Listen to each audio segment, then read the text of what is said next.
Assalamualaikum warahmatullahi wabarakatuh. Sahabat Hikmah, siapa di sini yang suka makan sayur? Sayuran dan buah-buahan kaya akan vitamin, mineral, antioksidan, dan serat yang tinggi dibanding dengan jenis makanan lainnya. Di balik sayuran lezat dan menyehatkan yang kita santap, tentu saja ada jasa para petani dan pedagang sayur di dalamnya. Salah satunya kakek Pungut. Petani berusia 65 tahun asal Sukawijaya, Kabupaten Bekasi ini masih rajin bercocok tanam. Umurnya yang sudah sepuh serta memiliki postur tubuh yang bungkuk tidak menghalangi kakek untuk pergi ke sawah dan ke kebun. Di tengah keterbatasan fisik yang dimiliki, kakek Pungut tidak berpangku tangan dan menyerah dengan keadaan. Setiap hari kakek berjualan sayur hasil dari kebun yang ia garap, seperti genjer, labu air, dan singkong.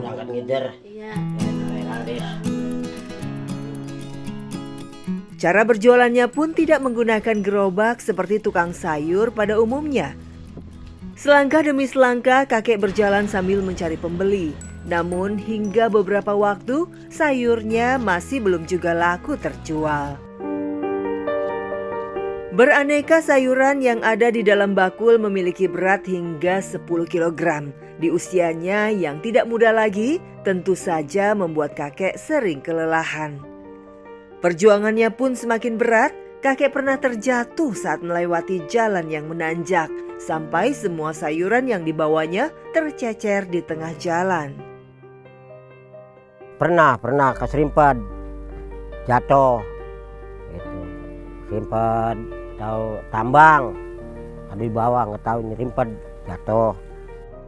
Dengan kondisi fisik kakek yang bungkuk, ternyata ada saja orang yang tidak suka dengan tubuhnya yang tidak sempurna. Hinaan bahkan cibiran datang kepada kakek. Barang kayak gini masa dijual? Namun semua tak pernah kakek hiraukan. Semua ia pasrahkan kepada Allah Subhanahu wa Ta'ala. Ya ada aja. Manusia katanya kawin sama orang begitu katanya. Apa kuat ngempanin bini, apa kuat ngempanin anak. Tuh, gitu saya dihina. Sahabat Hikmah, menghina orang lain termasuk ke dalam perbuatan tercela serta dilarang dalam agama Islam. Hal ini sesuai dengan firman Allah Subhanahu wa Ta'ala, surat Al-Hujurat ayat 11. Hai orang-orang yang beriman, janganlah sekumpulan orang laki-laki merendahkan kumpulan yang lain. Boleh jadi yang ditertawakan itu lebih baik dari mereka. Dan jangan pula sekumpulan perempuan merendahkan kumpulan lainnya. Boleh jadi yang direndahkan itu lebih baik. Quran surat Al-Hujurat ayat 11. Terkadang hinaan yang diterima membuat luka yang tertancap dalam hatinya. Air mata seketika menetes ketika mengingat masa-masa kelam ketika ia dihina oleh orang-orang yang dia kenal. Ingat itu nangis Pak. Jangan ngomongin ini Pak, aduh, oleh enak banget enak.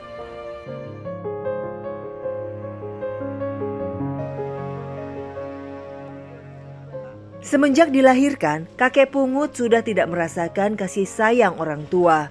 Keduanya meninggalkan kakek sejak ia masih bayi. Ia pun akhirnya diasuh oleh orang lain yang tidak sengaja menemukannya di jalan. Ya orang dibuang tadiannya. Dibuangnya di Pengki, jadi namanya Pungut. Ya di sarung mau Pengki sama nenek-nenek. Yang mungut tetangga tadiannya. Sampai tetangganya meninggal.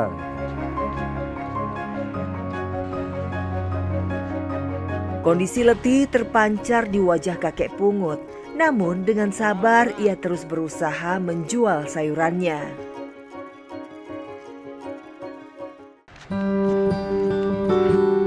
Alhamdulillah, usaha kakek Pungut tidak sia-sia.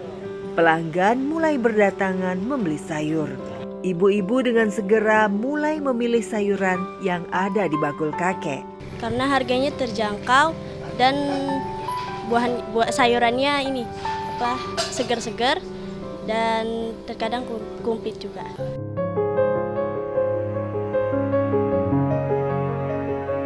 Pendapatan kakek pungut dari berjualan sayur tidaklah cukup. Ia harus pandai mencari pekerjaan sampingan lain sebagai tambahan penghasilannya. Kakek bersama sang istri bekerja mengurus sawah dan kebun orang lain. Beruntung ada pemilik kebun yang mau memberikan lahannya untuk dikerjakan kakek dan nenek. Tentu saja bekerja di ladang sangat menguras tenaga.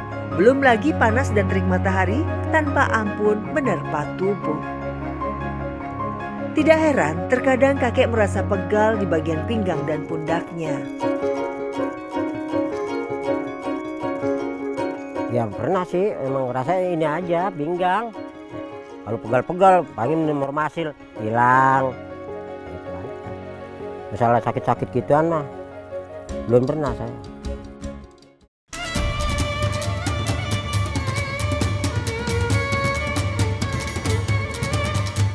Sahabat, walaupun sudah sepuh, namun kakek pungut juga pandai melatih bela diri. Olah tubuh pencak silat yang didapatnya sewaktu muda, ia tularkan kepada anak-anak di sekitaran rumahnya. Dengan telaten, kakek mengajarkan gerakan-gerakan jurus silat kepada anak-anak berumur 10 tahun ini.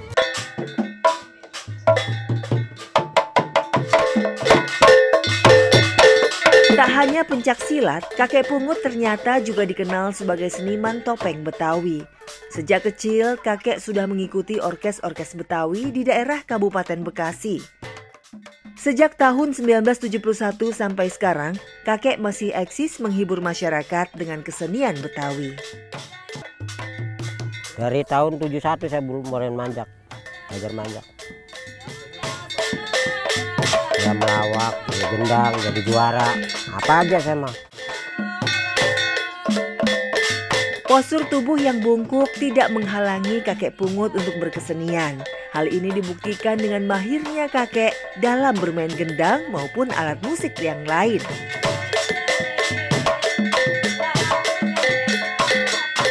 Bersama rekan-rekannya, kakek bermain gambang kromong. Biasanya kakek pungut dan grup orkes Betawinya diundang di acara hajatan maupun acara budaya Betawi. Alhamdulillah, kakek bisa mendapatkan penghasilan tambahan dari pementasan kesenian Betawi.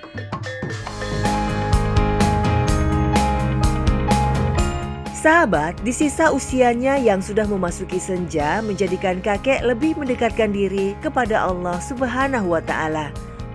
Sesibuk dan sesulit apapun, ia selalu ibadah sholat 5 waktu serta berdoa memohon ampunan.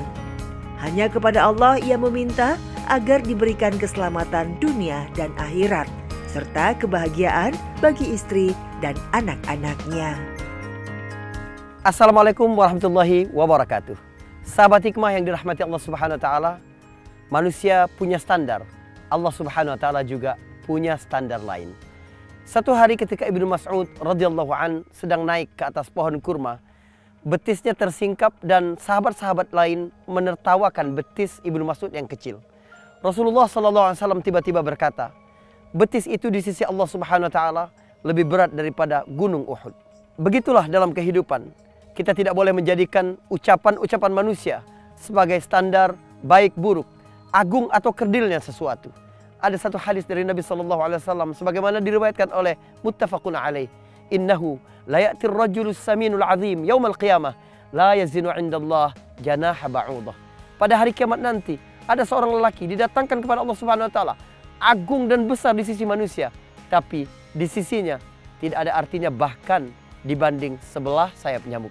Begitulah Allah punya standar, manusia punya standar.